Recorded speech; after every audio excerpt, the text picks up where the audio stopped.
अहमदाबादमधील दुर्घटनाग्रस्त विमानाचा black box सापडला। ब्लॅक बॉक्समधून अपघाताचं कारण कळणार, तर एटीसी कडून डीव्हीआरही जप्त।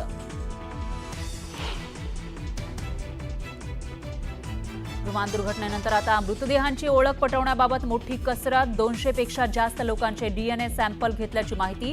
डीएनए रिपोर्ट आल्यानंतर मृतदेह संबंधित कुटुंबियांकडे सोपवणार। भारतात बोईंग 787 विमानाच्या उड्डाणास बंदी घालण्याची शक्यता। सर्व बोईंग विमानांच्या आधी घेतला जाणार सुरक्षेचा आढावा।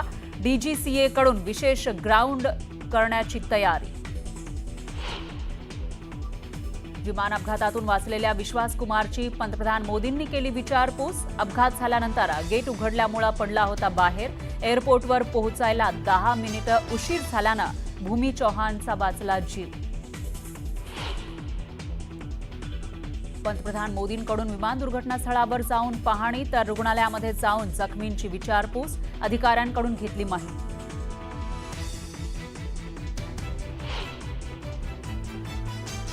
मला जर आज उद्या जर उद्धव साहेबांनी बोलतो मी त्यांनाही भेटायला जाऊ शकतो।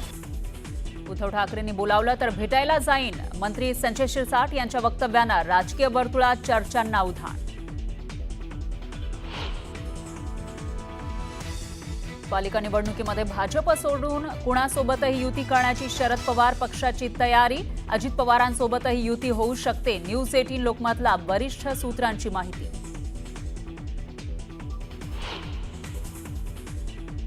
दादांसोबत जायची वेळ आली तर मग तुम्ही तयार असणार का सगळं? आता बघा, आता पाऊस पडला तर मी रेनकोट घालणार का छत्री, यातून मी निर्णय घेतलेला आहे। स्थानिक निवडणुकांमधील दोन्ही राष्ट्रवादीच्या युती संदर्भात सुप्रिया सुळेंचं सूचक विधान।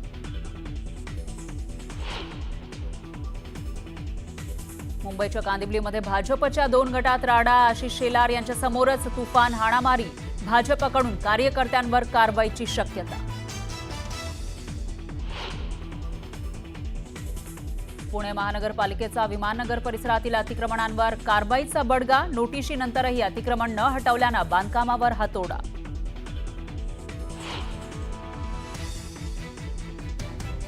इस्रायलचा इराणवर सर्वात मोठा हल्ला। हल्ल्यात इराणचे चीफ ऑफ स्टाफचा मृत्यू झाल्याची माहिती।